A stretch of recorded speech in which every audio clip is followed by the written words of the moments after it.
د میپر مسجد کې درې خبرې. اول الحمدلله مسجد تقریبا تکمیل شوی دی. دلته موږ تشنابونه جوړو، ډیر محدود کار د تشنابونو پاتې دی. اکثر خلک دا پوښتنه کړې تاسو دویم منزل هم بحث کړی ولې جوړ کړی نه دی.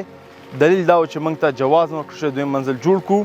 الحمدلله اوس ما د انجینر صاحب لطفي وویلې چې هغه جواز موږ ته راکړی دی. اوس به د باندې به ډېر زر موږ دویم منزل کار هم تکمیل کړو.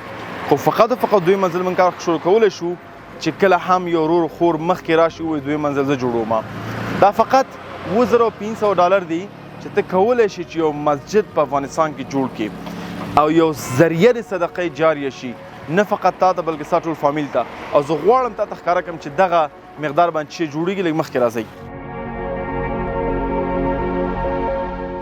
دغه یو مسجد دی، کیدای شي قیمت ستا باور نه وي چې د دومره کم قیمت باندې دومره په های سټنډرډ او کوالټي به مسجد جوړېدی شي، لیکن ته به د قیمت فکر ولرې چې ډېر کم قیمت دی، لیکن د کوالټي فکر به تا سره نه وي ځکه ته پوهېږي چې قمر بنسټ په کوالټي باندې کار کوي.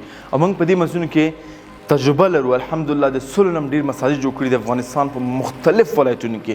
ته کولی شي منطقه م انتخاب کړي، ولایت م انتخاب کړي او موږ مسجد جوړ کړو. نو که ته غواړې چې په قبر کې پروت اوسې او رڼاګانې راځي او تا ته اجرونه درځي او ته نه پوهېږې کوم دین راځي، که دې مسجد کې سړی دی الف لام میم لولي ته اجر اخلي.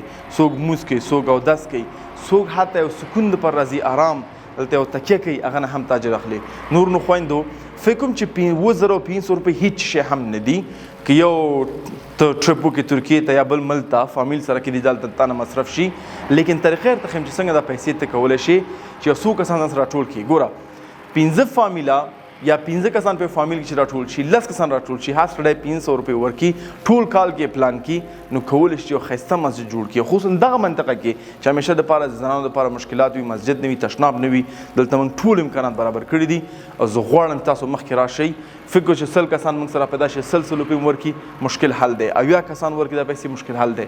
لیکن هدف دا نه دی چې یو کس دا پیسې ورکړي، هدف دا چې موږ ټول سره یو ځای شو، تاسو یو بخش پکې ولوبوئ، موږ دلته کار کوو، بخش پکې ولوبو.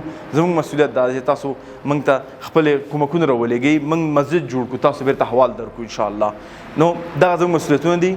موږ خپل مسؤلیت ادا کړی دی. د یو منزل هم جوړ کړی، تشنابونه هم جوړ کړي دي په ښه کوالټي سره. مخکې راشه ته وښیم او په ډیزاین سره، نه فقط چې سر نه هم خلاص کړی دی. زموږ ډیزاین تیم دی چې موږ چې کوم کاشیګان لګو دا په مین سړک باندې راشي وګورئ انشاءالله. او همدغه شی غواړو دویم منزل باندې جوړ کړو، لیکن بغیر د ستاسو کومکونه موږ دویم منزل نه جوړولی. راشئ مخې ته، راځئ چې سره کار وکړو انشاءالله. او واضح خبره ده تاسو کو دویم منزل د جدا نوم ورکوئ. دا مسجد الامین په نوم جوړ شوی دی. هغه دپاره هر یو فامیل خپل د بابا د مور د پلار هر چا چې ورکوي ورته ورکوي. مخکې راشئ. نو امید لرم چې دغه ویډیو تاسو ته مکمل یو دلیل جوړ شوی چې همدا اوس دې ویډیو نه بعد زنګونه ووایئ خپل فامیل ته او ټول تشویق راځي افغانستان کې مسجد جوړ کړو، ځکه مسجد واقعا ضرورت دی دې جامع ته. او خلک مشکلات لري، مسجد نشي جوړولی، اکثر سسیږي، بارانونه وي، ځای نه وي، د قرآن دپاره د نور درسونو دپاره ځای نه وي. نو که غواړې فیض مسلمان دغه چانس له لاس راوړې، نو همدا اوس بسم الله که دا ویډیو ختمیږي، موبایل در واخله، زنګونه وهل شروع کړه.